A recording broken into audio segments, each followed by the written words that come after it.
Horas, salam sejahtera buat kita semua. Selamat siang Pak, selamat siang teman-teman. Perkenalkan, nama saya Dandi Saputra Hampun. NPM saya 21032 11021. Saya dari Universitas Dharma Agung Medan dan saya dari Fakultas Ekonomi jurusan Manajemen. Saya Stambuk 2021-2022.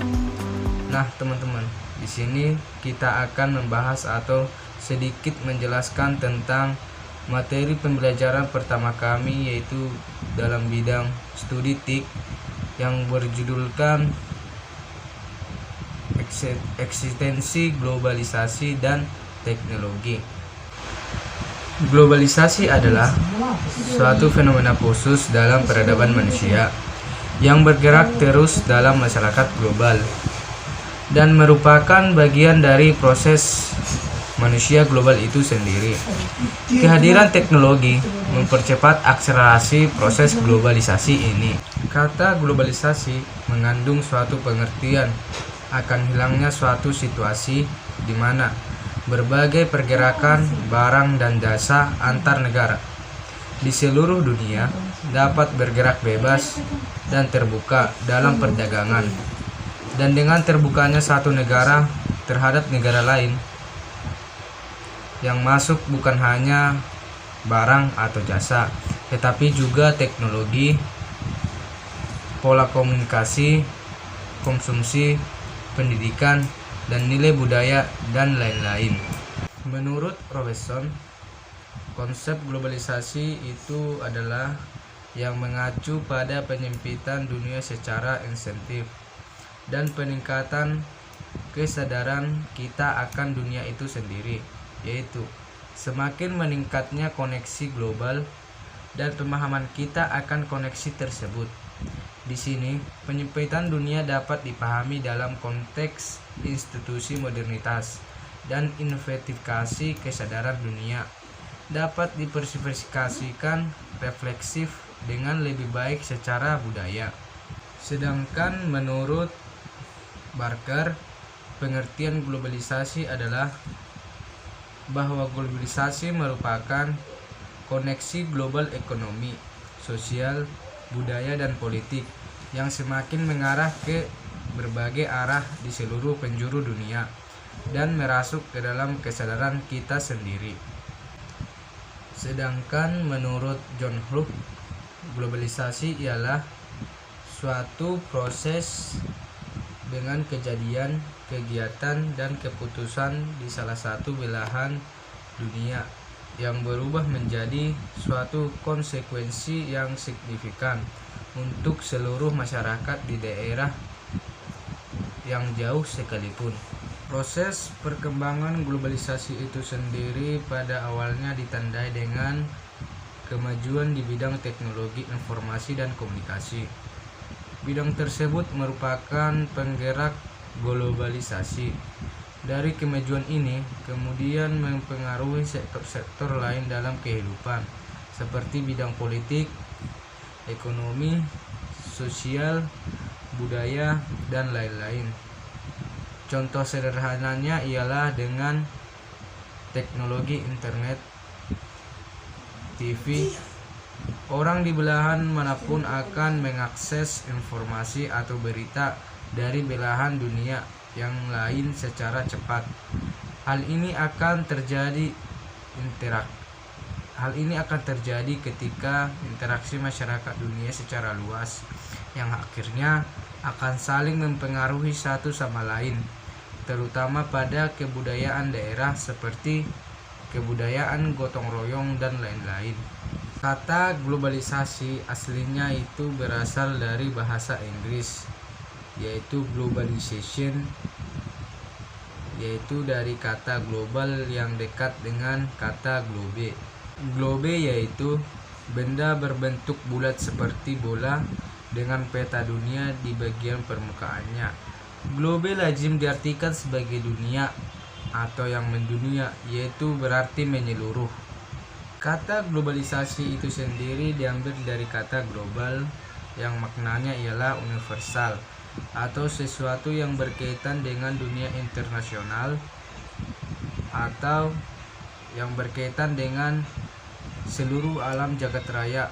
Secara ontologi globalisasi dapat kita mengerti dengan meningkatnya hubungan internasional dan adanya ketertarikan di antara berbagai belahan dunia melalui terciptanya proses politik, ekonomi, dan perubahan kebudayaan dunia tanpa dibatasi oleh wilayah dan jarak. Sedangkan menurut Stomka, globalisasi dapat diartikan sebagai proses di mana sesuatu menghasilkan dunia tunggal sehingga masyarakat di seluruh dunia menjadi saling tergantung secara global. Sedangkan menurut Jamiah, globalisasi dapat dipandang sebagai sesuatu proses sosial yang akan membawa seluruh dunia, bangsa dan negara semakin terikat satu sama lain, mewujudkan suatu tanaman kehidupan baru dengan menyingkirkan batas-batas geografis, ekonomi, dan budaya masyarakat. Sedangkan menurut definisi lain mengatakan bahwa proses globalisasi merupakan suatu rangkaian proses yang mengintegrasikan kehidupan global di dalam suatu ruang dan waktu melalui internasionalisasi perdagangan, internalisasi pasar dari produksi dan keuangan, internalisasi dari komunitas budaya yang ditopang oleh jaringan sistem telekomunikasi global yang semakin canggih dan cepat. Intinya dari semua pengertian di atas, proses globalisasi itu adalah terciptanya suatu jaringan kehidupan yang semakin terintegrasi. Secara ontologi, globalisasi adalah hilangnya batas antar negara, baik atas geografi, ekonomi, dan budaya, sehingga antar satu negara dengan negara lain dapat melakukan transfer budaya dan komunikasi secara langsung tanpa adanya batas apapun. Sedangkan kalau secara aksiologi, globalisasi itu selalu dipandang dari segi positifnya saja. Sedangkan era globalisasi itu sendiri dimulai pada pertengahan tahun 1980-an yang dipersiapkan dan dipelopori oleh negara Amerika Serikat dengan asumsi bahwa meningkatnya kesejahteraan masyarakat internasional, terutama negara miskin, diperlukan pembebasan regulasi yang dianggap menghambat masuknya modal asing. Di dalam globalisasi terdapat 3 pilar yang penting, yaitu perlindungan hak atas kekayaan perorangan, konsentrasi pasar, dan persaingan sehat merupakan persyaratan keberhasilan suatu negara memasuki era globalisasi.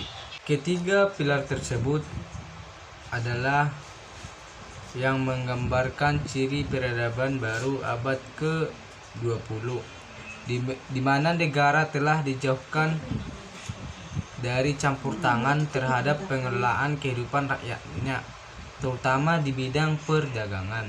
Scholte pernah mengatakan bahwa sebuah tuntutan untuk memahami globalisasi, di mana globalisasi digambarkan mencakup aspek internasionalisasi yang memungkinkan penyebaran sebuah objek secara internasional, liberalisasi yang lebih menekankan pada tertanamnya paham mengenai kebebasan, seperti halnya perdagangan bebas di setiap negara di dunia. Universalisasi yaitu menyatunya segala paham dunia menjadi universal, serta westernisasi yang memandang globalisasi sebagai gerakan yang mengubah masyarakat dunia menjadi masyarakat kebarat-baratan. Fenomena ini dapat dicontohkan dengan hadirnya ponsel sebagai media komunikasi yang kita pegang atau yang kita gunakan untuk menghubungkan kedua individu yang terpisahkan oleh jarak, atau bahkan hadirnya internet sebagai media yang mampu menyediakan informasi tanpa batas, seperti pada saat kita menelpon teman kita dengan jarak yang jauh, tidak dibatasi oleh jarak lagi. Pada tahun 2007, Hai pernah menjelaskan bahwa yang perlu ditekankan dalam munculnya pengaruh yang diberikan globalisasi itu bersifat ontologi, di mana perbedaan besar terhadap aktor yang bermain dalam fenomena berhubungan internasional. Munculnya aktor-aktor baru yakni non-state berupa organisasi internasional, perusahaan multinasional, ataupun individu ternyata mampu mempengaruhi berjalannya sistem internasional.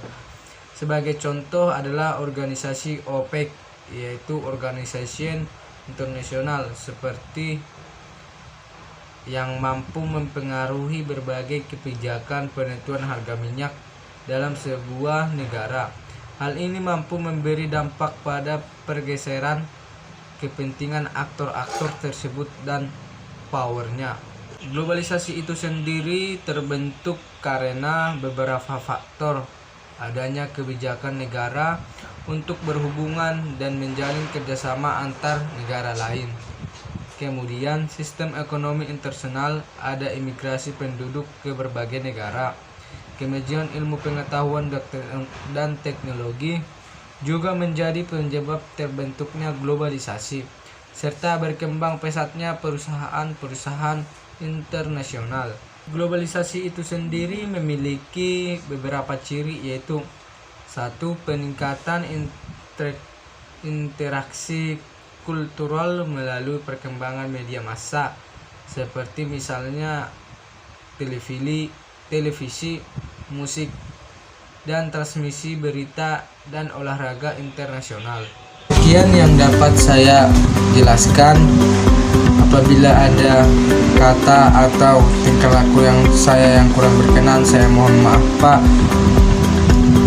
Sekian dan terima kasih.